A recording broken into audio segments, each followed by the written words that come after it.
UK నుంచి వచ్చే వారికి క్వారంటైన్ తప్పనిసరి. ఈ అర్ధరాత్రి నుంచే బ్రిటన్ విమానాలు రద్దు.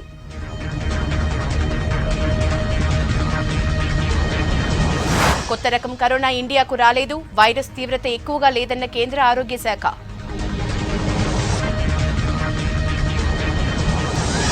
జనం విందులు వినోదాలకు దూరంగా ఉండాలి. వారంలో యూకే నుంచి 350 మంది వచ్చారన్న రాష్ట్ర సర్కార్.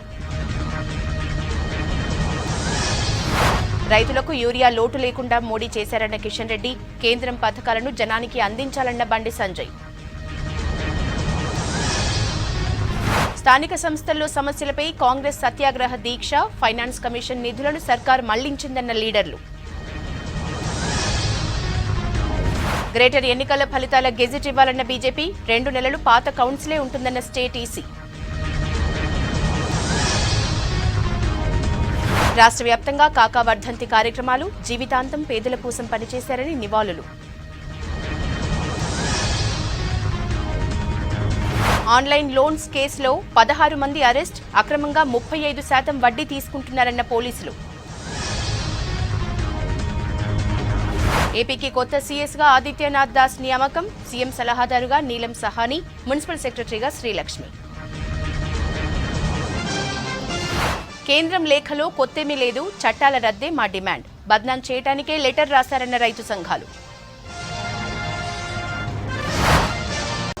న్యూస్ అండ్ డీటెయిల్స్ చూద్దాం. దేశానికి బ్రిటన్ కరోనా భయం పట్టుకుంది. ఇటీవలే యూకే నుంచి వచ్చిన వారందరినీ క్వారంటైన్లో పెట్టాలని కేంద్రం నిర్ణయించింది. పలు రాష్ట్రాలకు బ్రిటన్ నుంచి వచ్చిన వారిలో కొందరు కరోనా బారిన పడటంతో వారిని స్పెషల్ ఐసోలేషన్లో పెట్టారు. భారత్లో మాత్రం కొత్త స్ట్రెయిన్ ఆనవాళ్లు కనిపించలేదని ఆరోగ్య శాఖ ప్రకటించింది.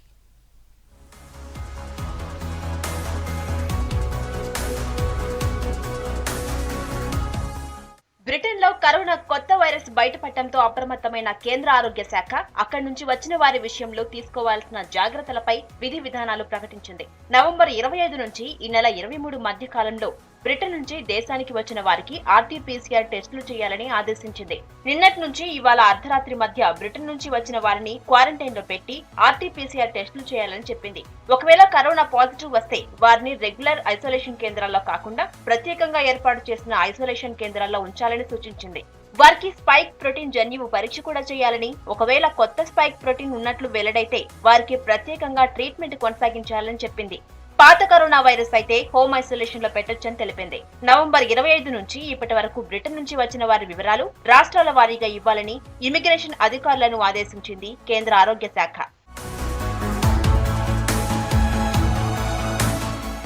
ఇక బ్రిటన్ నుంచి చెన్నై వచ్చిన ఓ ప్రయాణికుడికి కరోనా నిర్ధారణ అయింది. అతన్ని చెన్నైలోని కింగ్స్ ఇన్స్టిట్యూట్స్ లో ఐసోలేషన్ లో పెట్టారు. అతనిలో కొత్త స్ట్రెయిన్ ఆనవాళ్లు ఉన్నాయా లేదా తెలుసుకునేందుకు నేషనల్ ఇన్స్టిట్యూట్ ఆఫ్ వైరాలజీకి శాంపిల్స్ పంపించారు. This individual from institution has been moved to a hospital, King Institute Government Hospital. He is asymptomatic. Other tests are being done. He is a UK variant person. Britain నుంచి కోల్కతా వచ్చిన ఇద్దరికి, బెంగళూరు వచ్చిన ఓ వ్యక్తికి corona ఉన్నట్టు గుర్తించారు. Britain నుంచి అమృత్సర్ వచ్చిన వారిలో 9 మందికి కరోనా నిర్ధారణ అయింది. కర్ణాటకలోనూ ఓ వ్యక్తికి కరోనా ఉన్నట్టు గుర్తించారు. వైరస్ జన్యు క్రమాన్ని గుర్తించేందుకు వీరందరి శాంపిల్స్ నేషనల్ ఇన్స్టిట్యూట్ ఆఫ్ వైరాలజీకి పంపించారు. ఇక ఇటీవల బ్రిటన్ నుంచి కర్ణాటక వచ్చిన మరో 5గురిని గుర్తించి క్వారంటైన్ లో పెట్టారు అధికారులు. బ్రిటిష్ ఎయిర్వేస్ విమానంలో ఇవాళ ఉదయం 199 మంది ఢిల్లీ వచ్చారు. వీరిలో ఎవరికీ కూడా కరోనా లేదని అధికారులు తెలిపారు. వీరిని క్వారంటైన్ లో ఉంచి మళ్లీ టెస్టులు చేయనున్నట్టు చెప్పారు.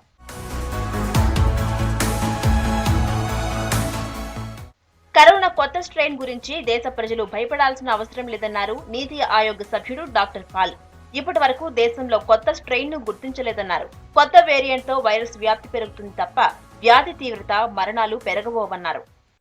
So the case fatality rate is not affected by this mutation.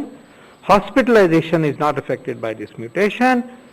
Seriousness of the disease is not affected by this mutation. What is affected is tendency to infect more people. ప్రస్తుతం ready అయిన vaccine virus లోని మ్యుటేషన్లను ఎదుర్కోగలదన్నారు CSIR director general Shekhar Mande. ప్రస్తుతం జరుగుతున్న మ్యుటేషన్లు చాలా స్వల్పమైనవన్నారు. Whether this particular mutated virus is more deadlier or less deadlier in terms of the outcome of the disease, that is not very well known as of now. జనవరి, ఫిబ్రవరిలో జరగాల్సిన board exams వాయిదా వేస్తున్నట్టు కేంద్ర మంత్రి రమేష్ పోఖ్రియాల్ ప్రకటించారు. ఎప్పుడు నిర్వహించేది అన్నది తర్వాత నిర్ణయం తీసుకుంటామన్నారు. కరోనా కొత్త టెన్షన్ నేపథ్యంలో క్రిస్మస్, న్యూ ఇయర్ సందర్భంగా ఉత్తరాఖండ్ లో బార్లు, హోటల్స్, ఇతర పబ్లిక్ ప్లేసుల్లో ఈవెంట్లకు, పబ్లిక్ గ్యాదరింగ్ కు అనుమతి నిరాకరిస్తున్నట్టు ఉత్తరాఖండ్ సర్కార్ ప్రకటించింది.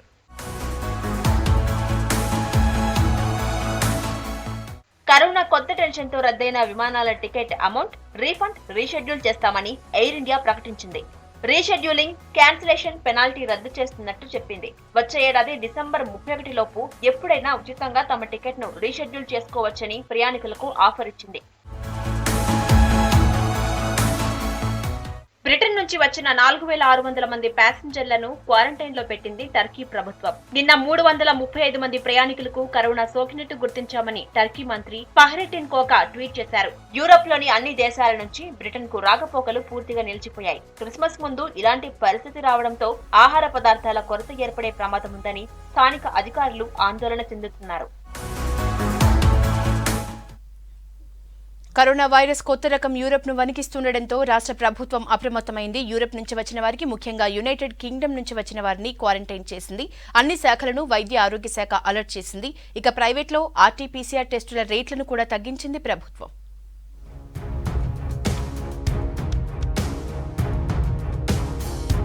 బ్రిటన్లో కరోనా కొత్త స్ట్రెయిన్ వేగంగా విస్తరిస్తుండటంతో రాష్ట్ర ప్రభుత్వం అలర్ట్ అయింది. యూకే నుంచి వచ్చిన వారి లెక్కలు తీసింది. మంగళవారం నాడు యూకే నుంచి 7 రాష్ట్రానికి వచ్చినట్టు గుర్తించారు. అలాగే ఈ నెల 15 నుంచి 21 వరకు యూకే నుంచి డైరెక్ట్ ఫ్లైట్స్ ద్వారా 358 మంది రాష్ట్రానికి వచ్చినట్టు తేల్చింది. సోమవారం నాడు వచ్చిన వారికి ఎయిర్పోర్టుల్లోనే కరోనా టెస్ట్ చేయగా నెగిటివ్ వచ్చినట్టు ఆరోగ్య శాఖ డైరెక్టర్ శ్రీనివాస్ తెలిపారు.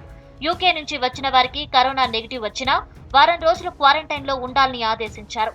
కరోనా కొత్త స్ట్రెయిన్ వేగంగా వ్యాపిస్తున్నప్పటికీ తీవ్ర లక్షణాలు, మరణాలు చాలా స్వల్పంగా ఉన్నాయన్నారు. అన్ని డిపార్ట్మెంట్స్ ని అలర్ట్ చేస్తామని, ప్రజలు విందులు, వినోదాలకు దూరంగా ఉండాలని సూచించారు. 24 అవర్స్ లాస్ట్ 24 అవర్స్ లో ఎవరైతే 7 వచ్చారో వాళ్ళందరూ కూడా 7 కూడా కోవిడ్-19 టెస్ట్ చేయడం జరిగింది. ఎయిర్పోర్ట్ లోనే వాళ్ళందరూ కూడా నెగిటివ్ రావడం జరిగింది. ప్రస్తుతం ఈ న్యూ వేరియంట్ ఏదైతుందో తెలంగాణ రాష్ట్రంలో ఇంతవరకు కూడా ఎవరు డిటెక్ట్ కాలేదు. సో ప్రజలు కూడా ఎవరు ఆందోళన, ఆదుర్ద పడవలసిన అవసరం లేదు. అండ్ వచ్చిన ప్రయాణికులు ఏదైతే డైరెక్ట్గా యూకే నుంచి ఉన్నారో వాళ్ళు కేవలం 358 మాత్రమే ఉన్నారు. వాళ్ళందరినీ మేము ఐడెంటిఫై చేసే ప్రాసెస్ లో ఉన్నాం. ప్రతి వైరస్ లోనూ మ్యూటేషన్స్ వస్తూనే ఉంటాయన్నారు medical education director Ramesh Reddy. యూకేలో బయటపడిన కొత్త స్ట్రెయిన్ తో మరణాలు ఎక్కువగా లేవన్నారు. విదేశాల నుంచి వచ్చిన వారికి కరోనా పాజిటివ్ వచ్చినా ఆ వైరస్ కొత్త స్ట్రెయినా, పాతదేనా అనేది తేలాల్సి ఉందన్నారు. ఇప్పటి వరకు కరోనా పేషెంట్లకు ఇస్తున్న ట్రీట్మెంటే కొత్త వైరస్ కి ఇస్తారని స్పష్టం చేశారు. ఒక వైరస్ వచ్చినప్పుడు దాంట్లో మ్యూటేషన్స్ అయితేనే ఉంటాయి. That is survival instinct. దీనివల్ల ర్యాపిడ్ గా స్ప్రెడ్ అవుతుందని చెప్తున్నారు. కానీ ఎక్కడ కూడా దీనివల్ల మరణాలు ఎక్కువైనాయి అన్నది మాత్రం ఇప్పటివరకు ఎవరు ధృవీకరించలేదు. ఇప్పుడు ఈ కొత్త వేరియంట్ అన్నది ఇంకా మన కంట్రీలోకి ఎంటర్ కాలేదు. అప్పటికే మనం అన్ని చర్యలు కూడా తీసుకుంటున్నాము. ఇంకా కూడా కొన్ని రోజులు అంటే వ్యాక్సిన్ వచ్చే వరకు మనం ఈ జాగ్రత్తలు తీసుకున్నట్లయితే మనం ఈ క్రైసిస్ నుంచి బయటపడతాం. ఆర్టీపీసీఆర్ టెస్టుల ధరలను మరోసారి తగ్గించింది రాష్ట్ర ప్రభుత్వం. ప్రైవేట్ ల్యాబ్లలో ఇప్పటి వరకు ఆర్టీపీసీఆర్ టెస్ట్ ధర 850 రూపాయలుండగా దానిని 500 రూపాయలకు తగ్గించారు. అలాగే ఇంటికెళ్లి శాంపిల్స్ తీసుకునేదానికి 1200 రూపాయలు ఉండగా 750కి తగ్గిస్తూ వైద్యారోగ్య శాఖ ఆర్డర్స్ ఇష్యూ చేసింది.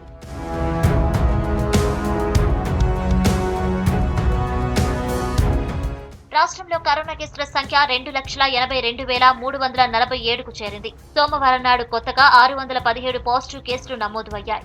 వైరస్ తో మరో 3 చనిపోయారు. నిన్న 45,227 మందికి కరోనా టెస్టులు చేశారు. ఇందులో జీహెచ్ఎంసీ పరిధిలో 103 మందికి పాజిటివ్ వచ్చింది. మేడ్చల్, మల్కాజ్గిరి 52, రంగారెడ్డి 51, కరీంనగర్, వరంగల్ అర్బన్ లో 41 కేసులు చొప్పున నమోదు అయ్యాయి. కరోనా మరణాల సంఖ్య 1518కి పెరిగింది.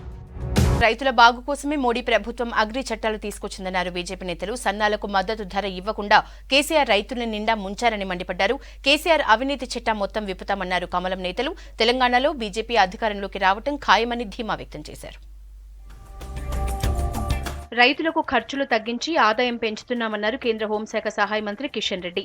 కొత్త వ్యవసాయ చట్టంలో ఒక్క అక్షరం రైతులకు వ్యతిరేకంగా ఉన్నా మార్చుకోవటానికి సిద్ధంగా ఉన్నామన్నారు. కాంగ్రెస్ హయాంలో 21,000 కోట్లున్న వ్యవసాయ బడ్జెట్ను ప్రధాని మోడీ 1,34,000 కోట్లకు పెంచారన్నారు. ఆదిలాబాద్ లో కొత్త వ్యవసాయ చట్టంపై జరిగిన రైతు అవగాహన సదస్సులో కేంద్ర మంత్రి కిషన్ రెడ్డి, ఎంపీ సోయం బాపురావు పాల్గొన్నారు. మా చట్టాలు చదవండి, ఒక అక్షరం ఒక అక్షరము రైతులకు వ్యతిరేకంగా ఉంటే ఆ చట్టాన్ని మార్చుకోవడానికి నరేంద్ర మోడీ గారి ప్రభుత్వం ఏ రకమైనటువంటి భేషజాలు రాష్ట్ర ప్రభుత్వం నిధులు ఇవ్వకపోవడం వల్లే Adilabad RIMS super speciality hospital పూర్తి కాలేదన్నారు కేంద్ర హోంశాఖ సహాయ మంత్రి కిషన్ రెడ్డి. కేంద్రం 60 కోట్లు ఇచ్చినా రాష్ట్రం తన వాటాగా ఇవ్వాల్సిన 30 కోట్లలో ఒక్క పైసా విడుదల చేయలేదన్నారు. రిమ్స్ హాస్పిటల్ సందర్శించిన తర్వాత కేంద్ర ప్రభుత్వ పథకాలపై సమీక్ష చేశారు కిషన్ రెడ్డి. రాష్ట్ర ప్రభుత్వ పథకాలతో పాటు కేంద్ర ప్రభుత్వ పథకాలపై ప్రచారం చేయాలని అధికారులకు సూచించారు బీజేపీ రాష్ట్ర అధ్యక్షుడు ఎంపీ బండి సంజయ్. ప్రోటోకాల్ విషయంలో అధికారులు సరిగా వ్యవహరించడం లేదన్నారు. కరీంనగర్ కలెక్టరేట్ కాన్ఫరెన్స్ హాల్లో జరిగిన దిశ సమావేశంలో అధికారుల తీరుపై అసహనం వ్యక్తం చేశారు బండి సంజయ్. కేంద్రం ఇచ్చే నిధుల విషయంలో, కేంద్రం యొక్క సంక్షేమ పథకాల విషయంలో ఎక్కడ కూడా కనీసము గ్రామ స్థాయిలో ఇక్కడ ప్రచారం జరగలేదు. దానికి కారణం ఏంటో అర్థం గతంలో చెప్పినా మళ్ళీ చెప్తున్నారు. ఎక్కడ కనీసం కేసీఆర్ గారు ఫోటో పెట్టాలి, ముఖ్యమంత్రి మోడీ గారు ఫోటో పెట్టాలి. ఎంతమంది పెడుతుండ్రు మీరు? పెట్టకపోవడానికి కారణం ఏంది? మీకు ఇబ్బంది ఎప్పుడు మేమే స్వయంగా కొట్టించే ప్రయత్నం చేస్తాను. 2023లో రాష్ట్రంలో బీజేపీదే అధికారమన్నారు ఎంపీ అరవింద్. సన్న వడ్లతో రైతులు తీవ్రంగా నష్టపోయారన్నారు. జగిత్యాల జిల్లా రాయికల్ మండలం అల్లీపూర్లో శివాజీ విగ్రహాన్ని ఆవిష్కరించారు అరవింద్. ఆ తర్వాత సింగర్రావుపేటలో సన్నోడ్లు వేసి నష్టపోయిన రైతు రాజేశంను పరామర్శించారు అరవింద్. సన్నవడ్లకు ఎక్కువ ధర ఇస్తుంటే కేంద్రం అడ్డుకుంటుందనేది తప్పుడు ప్రచారమన్నారు. రైతుల దగ్గర కూడా ఇవాళ కమిషన్లు మింగే పరిస్థితికి దిగజారిపోయిన ముఖ్యమంత్రి కల్వకుంట్ల చంద్రశేఖరరావు. చట్టం గురించి ఎవడన్నా రారాపై మాట్లాడదామంటే ఒక్కడు రాడు. ఈ రైతు చట్టాలు ఇంప్లిమెంట్ అయితే ఇలా బాధ ఏంటంటే ఉన్న రైతాంగం మొత్తం హోల్సేల్ గా గంప గుత్తగా నరేంద్ర మోడీ కోటేస్తారు. సీఎం కేసీఆర్ అవినీతిని ఇన్స్టాల్మెంట్ల వారీగా బయటపెడతామన్నారు బీజేపీ సీనియర్ నేత మురళీధర్ రావు. ఎన్నికలను దృష్టిలో ఉంచుకునే ఉద్యోగాలకు నోటిఫికేషన్ విడుదల చేస్తున్నారని విమర్శించారు. బీజేపీ కేసీఆర్ ఓవైసీ చీకటి సంబంధాలను వెలుగులోకి తీసుకురావడానికి తయారవుతున్నది. తెలంగాణ ఆత్మగౌరవాన్ని అణిచివేసేది వారసత్వ రాజకీయాలు, నిజాం వారసత్వ రాజకీయాలు నడిపేది టీఆర్ఎస్. కేసీఆర్ అవినీతి సీరియల్, ఇన్స్టాల్మెంట్లు ఇస్తాం. రాష్ట్ర ఎన్నికల సంఘం కమిషనర్ పార్థసారథిని కలిశారు బీజేపీ నేతలు. జీహెచ్ఎంసీ ఎన్నికల్లో గెలిచిన అభ్యర్థుల వివరాలతో గెజిట్ విడుదల చేయాలని కోరారు. ప్రస్తుత పాలక మండలి గడువు ఫిబ్రవరి 10 వరకు ఉన్నప్పుడు ముందుగానే ఎన్నికలు ఎందుకు నిర్వహించారని ప్రశ్నించారు. మేయర్ ఎన్నికపై ఎన్నికల సంఘం ఎందుకు ఆలస్యం చేస్తోందో కారణాలు చెప్పాలన్నారు కమలం నేతలు. ఇదే విషయంపై హైకోర్టుకు వెళ్లాలని నిర్ణయించారు. అండర్ 66 యాక్ట్ ప్రకారము ఎవరైతే కార్పొరేటర్గా ఎన్నుకోబడ్డటువంటి సర్టిఫికెట్లు పొందినటువంటి కార్పొరేటర్స్ ఉన్నారో వెంటనే గజెట్ నోటిఫికేషన్ ఇవ్వాలని చెప్పని మేము భారతీయ జనతా పార్టీ తరఫు నుంచి డిమాండ్ చేయడం జరిగింది. రాష్ట్ర ప్రభుత్వం కోరిన ప్రకారంగా మీరు ముందస్తుకెళ్లారు. ఇప్పుడు రాష్ట్ర ప్రభుత్వం అంటే టీఆర్ఎస్ కి పూర్తి స్థాయి మెజారిటీ రాలేదు కాబట్టి ఒక నెపాన్ని పెట్టుకొని దాటేయాలని, కాలయాపన చేయాలని చెప్పని ఎన్నికల కమిషన్ వ్యవహరిస్తున్నట్టుగా ఉంది. రాష్ట్ర ప్రజలు ఇప్పుడు బీజేపీ వైపు చూస్తున్నారని అన్నారు ఆ పార్టీ నేత పొంగులేటి సుధాకర్ రెడ్డి. ఖమ్మం నగరంలోని డివిజన్లలో శక్తి కేంద్రాల పోలింగ్ బూతుల అధ్యక్షులు, కార్యకర్తల సమావేశంలో ఆయన పాల్గొన్నారు. ఖమ్మం మున్సిపాలిటీలో ఈసారి బీజేపీ జెండా ఎగరటం ఖాయమన్నారు. రైతుల మేలు కోసమే ప్రధాని మోడీ వ్యవసాయ చట్టాలు తీసుకొచ్చారన్నారు బీజేపీ జాతీయ కార్యదర్శి సత్యకుమార్. ఖమ్మంలో బీజేపీ ఆధ్వర్యంలో నిర్వహించిన రైతు సమ్మేళనంలో ఆయన పాల్గొన్నారు.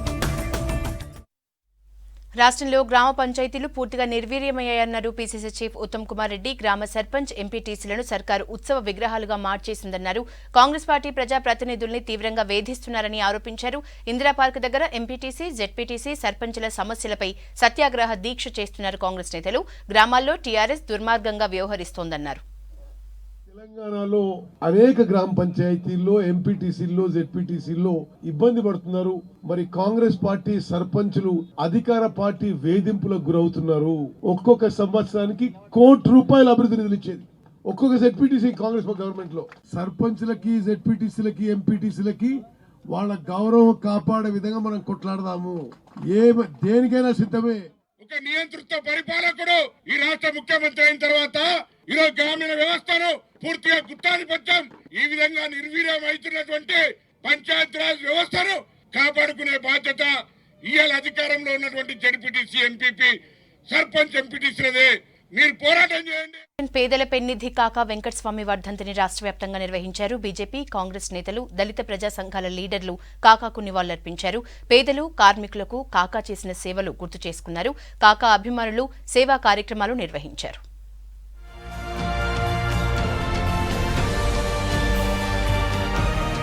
కేంద్ర మాజీ మంత్రి, తెలంగాణ ఉద్యమకారుడు గడ్డం వెంకటస్వామి 6వ వర్ధంతిని రాష్ట్ర వ్యాప్తంగా నిర్వహించారు. పార్టీలకు అతీతంగా వర్ధంతి కార్యక్రమాన్ని జరిపారు. తెలంగాణ ఉద్యమంలో గడ్డం వెంకటస్వామి పాత్ర మరవలేనిదన్నారు కేంద్ర హోంశాఖ సహాయ మంత్రి కిషన్ రెడ్డి. పేదల ఇళ్ల స్థలాల కోసం ఎన్నో పోరాటాలు చేశారని గుర్తు చేశారు. ట్యాంక్ బండ్పై కాకా విగ్రహానికి పూలమాల వేసి నివాళులర్పించారు Kishan Reddy. BJP core committee సభ్యుడు, మాజీ ఎంపీ వివేక్ వెంకటస్వామి, బీజేపీ రాష్ట్ర నేత పొంగులేటి సుధాకర్ రెడ్డి, ప్రజా సంఘాల నేతలు కాకాకు నివాళులర్పించారు. ఈరోజు స్వర్గీయ వెంకటస్వామి గారి యొక్క 6వ వర్ధంతి నిర్వహించుకుంటున్నాము. వారు తెలంగాణ రాష్ట్ర సాధన కోసం అంకిత భావంతో కాంగ్రెస్ పార్టీలోనూ ఉంటూ నిరంతరము శ్రమించినటువంటి వ్యక్తి శ్రీ వెంకటస్వామి గారు. వెంకటస్వామి గారు చేసినటువంటి సేవలు మరి వేల కట్టలేనటువంటివి. వారు తెలంగాణ రాష్ట్ర సాధన కోసమే కాకుండా హైదరాబాద్ నగరంలో అనేక జిల్లాలలో పేద ప్రజల సంక్షేమం కోసం అహర్నిశలు కృషి చేశారు. మా నాన్న వెంకటస్వామి గారి 6వ వర్ధంతి ఈ రోజున వారి సేవలు గుర్తించుకొని వారి స్ఫూర్తితో మేము ముందు వెళ్ళాలని చెప్పి మేమందరం కూడా ముందడుగు వేస్తున్నాము. వారు పేదలకు ఏదైతే సేవలు చేశారో, గుడిసెలు బీద ప్రజలకు వేయించడము, కార్మికులకు పెన్షన్ స్కీమ్, కన్స్ట్రక్షన్ వర్కర్స్కి కూడా పిఎఫ్ లభించడంలో, ఇవన్నీ ఒక ఆలోచన బీద ప్రజలకు సేవ చేయాలని చెప్పి కాకా ఆశయాలను కొనసాగిస్తామన్నారు మాజీ మంత్రి వినోద్. ఆయన 70 ఏళ్ల రాజకీయ జీవితం నుంచి తాము ఎన్నో పాఠాలు నేర్చుకున్నామన్నారు. కాకా స్ఫూర్తితో ప్రజలకు మరింత సేవ చేస్తామన్నారు. మేము తీసుకున్న కార్యక్రమాన్ని ఎట్టి పరిస్థితుల్లో మా నాన్నగారు ఇచ్చిన ఆశలను అమలు చేయాలనే ఒక కార్యక్రమంతో ముంగడపోయినాం. జనాలకు అందరికీ తెలిసిన విషయమే, తెలంగాణ కోసం కృషి చేసిన మా నాన్నగారు 70 ఏళ్ళ ఉన్న పొలిటికల్ లైఫ్లో మేము చాలా నేర్చుకున్నాము. గల్లీ నుంచి ఢిల్లీ స్థాయికి ఎదిగిన గొప్ప నేత గడ్డం వెంకటస్వామి అన్నారు బీజేపీ ఓబీసీ మోర్చా జాతీయ అధ్యక్షుడు లక్ష్మణ్. అంబేద్కర్ ఆశయ సాధన కోసం కాకా నిరంతరం కృషి చేశారన్నారు. కార్మికుల సంక్షేమం కోసం కాకా చేసిన సేవలు మరవలేనివన్నారు. హైదరాబాద్ బాగ్లింగంపల్లిలోని అంబేద్కర్ ఎడ్యుకేషనల్ ఇన్స్టిట్యూట్ పూర్వ విద్యార్థుల ఆత్మీయ సమ్మేళనంలో ముఖ్య అతిథిగా పాల్గొన్నారు లక్ష్మణ్. ఇదే స్థలంలో మెడికల్ కాలేజ్ ఏర్పాటుకు సహకరించాలని లక్ష్మణ్ ను కోరారు మాజీ మంత్రి శంకర్రావు. చిక్కడపల్లిలో గల్లీ రాజకీయాల నుంచి తన రాజకీయ నేపథ్యం ప్రారంభించి ఢిల్లీ వరకు జాతీయ రాజకీయాలు నేర్పినటువంటి మహోన్నత వ్యక్తి వెంకటస్వామి గారు.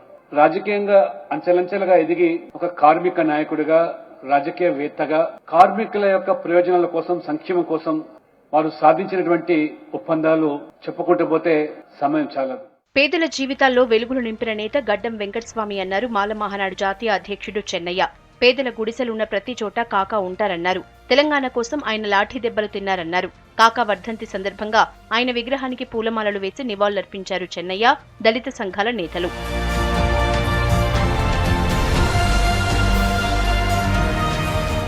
కాకా వర్ధంతిని జిల్లాల్లోనూ నిర్వహించారు అభిమానులు. పెద్దపల్లి ప్రాంతానికి కాకా చేసిన సేవల్ని గుర్తు చేసుకున్నారు జిల్లా బీజేపీ నేతలు. గోదావరి ఖనిలో వెంకటస్వామి విగ్రహానికి పూలమాలలు వేసి నివాళులర్పించారు. కరీంనగర్లోనూ వెంకటస్వామికి ఘనంగా నివాళులర్పించారు కాంగ్రెస్ నేతలు, అభిమానులు. కాకా చేసిన సేవలకు గుర్తింపుగా పెద్దపల్లి జిల్లాకు ఆయన పేరు పెట్టాలని డిమాండ్ చేశారు. పెద్దపల్లి కాంగ్రెస్ పార్టీ ఆఫీసులో కాకా వర్ధంతి సందర్భంగా నివాళులర్పించారు. మంచిర్యాల జిల్లా బెల్లంపల్లి ఏఎంసీ చౌరస్తాలో కాకా వర్ధంతి సందర్భంగా పూలమాలలు వేసి నివాళులర్పించారు బీజేపీ, కాంగ్రెస్ నేతలు. మంచిర్యాల జిల్లా మందమర్రిలో కాకా వర్ధంతిని నిర్వహించారు. కరీంనగర్ జిల్లా రామడుగులో క్రషర్లో పనిచేసే ఒడిషా కార్మికులకు దుప్పట్లు పంపిణీ చేశారు దళిత సంఘాల జేఏసీ నేతలు. కరీంనగర్ జిల్లా చిగురు మామిడిలో జీవీఎస్ ఫౌండేషన్ ఆధ్వర్యంలో కాకా వర్ధంతిని నిర్వహించారు.